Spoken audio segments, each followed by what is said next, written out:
हाय सांग मैंने नमस्कार केमिति अछंती आशा करछि भलरे थिबे समस्ते आमे भी भलरे अछु आ एबे होछि 10टा आ देखंतु मो रोसे काम करबा सहित मो ब्लॉग करछि आ मो पुओ अवस्था कोन करिछि देखंतु तार सब खेलना पके देछि एबे मोर काम पडिछि से सब को आ एते खरा हेछि देखंतु पूरा खरा दिन बड़ी लागुछि मते बगीचारे काम करने बहुत ही भल लगे से मु भड़ा घरे मध्य गोटे परिवा बगीचाटे करिछि आ देखंतु केते सारा परिवा अछि बिलाती बाइगण लंका कोबी आ खास कर देखंतु आमर ट्रेडिशनल ड्रेस या को आमे झोला बोली कहू आ पुओ पिला माने जोटा पिंधंती सेटा को काचा कहा जाए आ झियो पिला माने जोटा पिंधंती ताको झोला बोली कहा जाए आ एठी देखंतु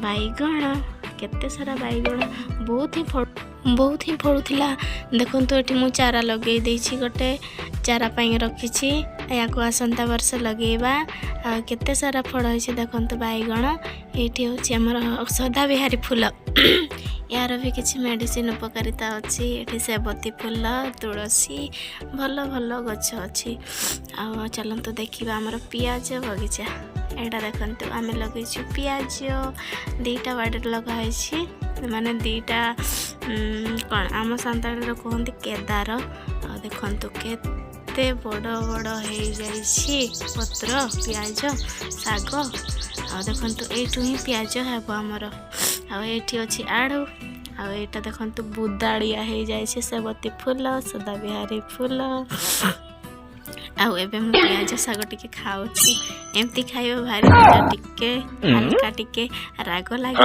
आ या को बिलाती चटकी खाइले बहुत ही बढ़िया लागि थाए आपण माने भी निश्चय ट्राई करिवे कंचा बिलाती कंचा पियाज साग बाइगण कंचा लंका दळिकी खाइबे केते टेस्टी लागि थाए भात रोसई करी सारिबा परे मनरे गोटे टेंशन आसी थाए भात तो हैला आज मेनू रे तरकारीटा कौन करवा तेणु भात तो मोर हो आसलानी आ मु चली आसिली आम परिवा स्टैंड को आठी अच्छी देखंतु सारू बिलाती कुंदरी आज कौन करी कौन तरकारी करी भाविली आ देखंतु एठी पड़ी बीन्स आड़ू एगुड़ा सुखी सुखी जाऊला से मु डिसाइड कली आज मेनू रे हो जाऊ आज बीन्स आड़ू आ देखंतु भात भी हो साराणी एबे टिकिया को छाणीदबा तापर तरकारी पत्र काटिबा माने परिबा काटिबा देखंतु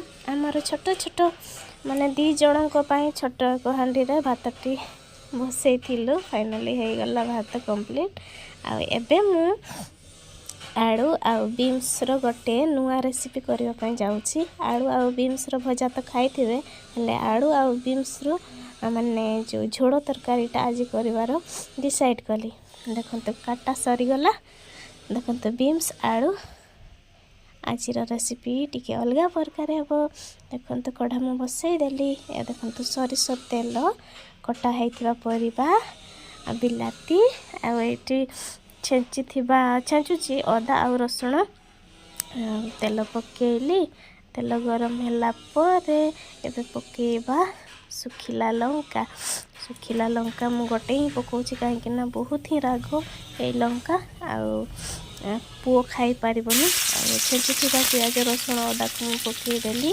एबे या टिके भाजी होला परे यार कलर टिके गोल्डन कलर आसीबा परे या परे पके देबा बाड़ी रो पूरा खटाड़िया बिलाती देसी बिलाती आम बाड़ी रे जोटा मु देखे देले आपन को से बिलाती देखंतु आज मु नुआ स्टाइल तरकारी गनोछि आ एबे टिके पके देबा लूण बिना कौन से भी जते टेस्टी तरकारी करथिले मध्य लूण न पकेले हमको टेस्टी लगी न थाए स्वाद ही न लगी थाए से सब क्षेत्र रे लूण किछि परिमाण रे दरकार तो लूण पके सारिबा परे मु एबे पकेबी हळदी गुंड बेसी पकेबानी हल्का पकेबा तापरे पकेबा जीरा गुंड ये भी सरी सरी आसिलानी अल्प किछि थिला तेणु ଚାମଚରେ ଉଠେଇ ପାରି ନାହିଁ, ତେଣୁ ମୁଁ ଡବା ଯାକ ପକାଇଦେଲି। ତାପରେ ଏଠି ପକାଇବା ସବଜି ପାଉଡ଼ର ଆଉ ଲଙ୍କା ଗୁଣ୍ଡ କିଛି ପକାଇବାନି, କାହିଁକିନା ରାଗ ଲାଗିଲେ ପିଲା ଖାଇପାରିବନି। ତେଣୁ ହାଲକା ବେଶୀ ମସଲା ଦେବାନି, ଟିକେ ସାଦା ଷ୍ଟାଇଲ୍ର କରିବା। ଦେଖନ୍ତୁ ଅଲରେଡ଼ି ଫ୍ରାଏ ହେଇସାରିଲାଣି ଆଉ ବିଲାତି ସବୁ ସିଝି ସାରିଲାଣି। ଦେଖନ୍ତୁ କେତେ ଟେଷ୍ଟି ଦେଖାଯାଉଛି। ଆକ୍ଚୁଆଲି ଏଠି କଲର୍ ବଢ଼େଇବା ପାଇଁ ଟିକେ ମୁଁ କାଶ୍ମୀର ଚିଲି ପାଉଡ଼ର ଲଗାଇ ଦେଇଥିଲି ଆଉ ପରିବାକୁ ବତୁରେଇ ଦେଇଥିଲି। ଦେଖନ୍ତୁ ଏବେ ପକାଇଦେବା ପରିବା, କଟା ହେଇଥିବା ଆଳୁ ଆଉ ବିନ୍ସ। ଦେଖନ୍ତୁ କେତେ ବଢ଼ିଆ ଦେଖାଗଲା ଫାଇନାଲି ଲୁକ୍। ଏବେ ପର୍ଯ୍ୟନ୍ତ ଫାଇନାଲି ଲୁକ୍ ତ ଦେଖି ନାହାନ୍ତି ଆପଣ। ଆଉ ଏବେ ଟିକେ ଢାଙ୍କି ଦେବା। ଆଉ ବହୁତ ହି କେଚରା ହେଇଥିଲା, ଏଇଟା ଗୋଟେ ଝାଡ଼ୁ କରିଦେବା। ତାପରେ କ'ଣ ସବୁ କରୁଛି ମୁଁ ଆପଣମାନଙ୍କୁ ନିହାତି ସେୟାର କରିବି। ଆମେ ଯାଇଥିଲୁ ଗୋଟେ ଜାଗା ସ୍ପଟ୍ସ ଦେଖିବା ପାଇଁ, ସେଇଠୁ ଆଣିଥିଲୁ ବାଦାମ। ବାଦାମ କାହାକୁ ପସନ୍ଦ ଆପଣମାନେ ନିହାତି କମେଣ୍ଟ କରି କହିବେ। ମୋତେ ଭାରି ପସନ୍ଦ। ଗୋଟେ ଗୋଟେ ବାଦାମ ଭଲ ଲାଗିନଥାଏ, ଭଲସେ ଭାଜି ହେଇନଥାଏ, କିନ୍ତୁ ଏଇ ବାଦାମଟି ବହୁତ ହି ଟେଷ୍ଟି ଲାଗୁଛି, ବହୁତ ହି ଭଲ ଲାଗୁଛି। ଯଦି ଆପଣ ଯେଉଁଠି ବି ଯାଆନ୍ତୁ ବାଦାମ ଆଣନ୍ତି କି ନାହିଁ ମୋତେ ନିହାତି କମେଣ୍ଟ ମାଧ୍ୟମରେ କହିବେ। ଆଉ ଏବେ ତ ବାଦାମ ଖିଆ ଆମର ସରିଲାଣି। ମୁଁ ଆପଣଙ୍କୁ ଆଉ ଗୋଟେ ନୂଆ ଜିନିଷ ଦେଖେଇବି, ଖାଇକି ନୁହଁ ପିଇକି। ମୋତେ ତ ଆକ୍ଚୁଆଲି ଥଣ୍ଡା ଧରିଛି। ମୁଁ ଡିସାଇଡ଼୍ କଲି ଏବେ ତ ମୁଁ ଭାତ ରୋଷେଇ କରି ସାରିଲିଣି, ପେଜ ପାଣି ଅଛି, ଆଉ ପେଜ ପାଣିରେ ଲୁଣ ଲଙ୍କା ପକାଇକି ଟିକେ ପିଇବା ସୁପ୍ କରିକି। ଆଉ ଦେଶୀ କୁକୁଡ଼ା ମାଂସର ଝୋଳ ତ ପାଇପାରିବା ନାହିଁ, ଆଉ ସୁଜନା ଶାଗ ବି ପାଖରେ ନାହିଁ। ସେଥିପାଇଁ ମୁଁ ଡିସାଇଡ଼୍ କଲି ପେଜ ପାଣି ଆଉ ଲୁଣ ଆଉ ଲଙ୍କା ଚକଟିକି ପିଇଦେବା ଗରମ ଗରମ। ଥଣ୍ଡା ଟିକେ କମିବ, ହାଲକା ଲାଗିବ।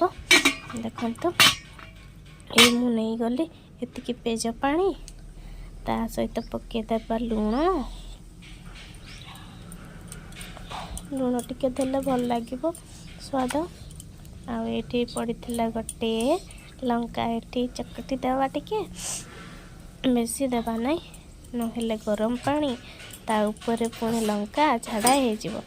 ତ ଟିକେ ପକାଇଦେବା ହାଲକାସା, ଏମିତି ଗୋଳେଇ ଦେବା ଟିକେ ଟେଷ୍ଟି, ଯେମିତି ଗୁପଚୁପ୍ ପାଣି ଖଟା ପାଣି ତିଆରି କରନ୍ତି ସେଇମିତି।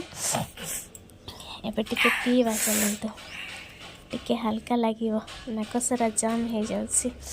ତ ଦେଖନ୍ତୁ ମୁଁ କେମିତି ପିଉଛି। ଆପଣମାନେ ବି ଚାହିଁଲେ ଗରମ ପେଜ ପାଣି ପିଇପାରିବେ। ଆଉ ପିଇକି ଥରେ ଦେଖନ୍ତୁ, ଟ୍ରାଏ କରନ୍ତି, କେତେ ବଢ଼ିଆ ଲାଗିବ। ଟିକେ ରାଗ ଲାଗିଛି, ବେଶୀ ବି ନୁହଁ, କିନ୍ତୁ ଭଲ ଲାଗୁଛି, ବହୁତ ହି ଟେଷ୍ଟି ଲାଗୁଛି, ବହୁତ ହି ଭଲ ଲାଗୁଛି, ବହୁତ ହି ଭଲ ଲାଗୁଛି। ଆପଣମାନେ ନିହାତି ଟ୍ରାଏ କରିବେ। ଏଇଟା ତ କଣ୍ଟ୍ରୋଲ ଚାଉଳର ଭାତର ପେଜ, ଆପଣ ଦେଶୀ ଚାଉଳର ଭାତର ପେଜ ପିଇଲେ ତାଠାରୁ ଅଧିକା ହିଁ ଭଲ ଲାଗିବ ମଧ୍ୟ। ତ ଠିକ୍ ଅଛି, ଦେଖନ୍ତୁ ମୁଁ ଫାଇନାଲି ପିଇ ସାରିଲି, ଅଳ୍ପ ଅଛି, ୟାକୁ ବି ଫିନିଶ୍ କରିଦେବା। ହେଇଗଲା ରେ ବାବା, ବହୁତ ହି ବଢ଼ିଆ ଲାଗିଲା, ଟେଷ୍ଟି ଲାଗିଲା। ଯାହା ହଉ ହଠାତ୍ ମୋ ମନକୁ ଆଜି ଆଇଡ଼ିଆ ଆସିଲା। ମୁଁ ଆଗରୁ ବି ପୁଣି ପିଇଥିଲି, ହେଲେ କିଛି ଦିନ ହେଲା ମୁଁ ପିଇ ନଥିଲି। ଆଉ ବହୁତ ଦିନ ପରେ ପିଇଲି, ମନକୁ ଟିକେ ଶାନ୍ତି ମିଳିଲା। ବହୁତ ହି ବଢ଼ିଆ ଲାଗିଲା। ଆପଣମାନେ ଖାଆନ୍ତୁ, ପିଅନ୍ତୁ। ଆଉ ଚାଲନ୍ତୁ ଦେଖିବା ଏଇ ମାସରେ ଆମର କେତେ କ୍ଷୀର ଆସିଛି। ଆମେ ତ ପ୍ରାୟ କ୍ଷୀର ସବୁ ରଖୁଛେ, ତ ହିସାବରେ ଭୁଲ ନ ହେବା ପାଇଁ ମୁଁ ଗୋଟେ କ୍ୟାଲେଣ୍ଡର ରଖିଛି। ଆଉ ଯେଉଁ ଦିନ ବି କ୍ଷୀର ଆସୁଛି ସେଇଦିନ ମୁଁ ସେ ତାରିଖ ଉପରେ ଟିକ୍ ଟିକ୍ କରି ମାରିଦେଉଛି, କାହିଁକିନା ଆମେ ଭୁଲି ନ ଯାଉ, ଆଉ ଯିଏ ଆମକୁ କ୍ଷୀର ଦେଉଛି ସେ ଆମକୁ ଠକି ନ ଦେଉ। ଆଉ ଦେଖନ୍ତୁ ଏଇ ଗଣତନ୍ତ୍ର ଦିବସର ବାବୁର ତ୍ରିରଙ୍ଗା ପତାକା। ଆଉ ମୁଁ ଆସିଲେ ଏବେ ବାହାରକୁ आ सुखई शाढ़ी सब उठेवा कहीं खराब ही कमी कमी गलानी एबे साइतिकी रखीदेवा। आ फाइनाली आमर हो गला तरकारी रेडी। देखंतु केते ही बढ़िया देखा अछि। आपण तो निहाती खाइथिबे आलू बीन्स भजा। थरे आलू बीन्स झोल करके खातु बहुत ही सादा स्टाइल पेट पाई भल। देखंतु टेस्टी। आम पुअर अभ्यास अच्छी से बिना झोल भात खाएनि से झोल बहुत ही इम्पोर्टाट। तरकारी तो हो सारा एबे टिके रेस्ट नेबा। मु भी बोर हो गली। आई भिडियोटी आपण मानक केमिति लगी निहाती कमेंट माध्यम कहे। जदि भी भल लगी था ताहले निश्चय कमेंट देवे। ठीक अच्छे बाय बाय नमस्कार। आ भलरे थांतु।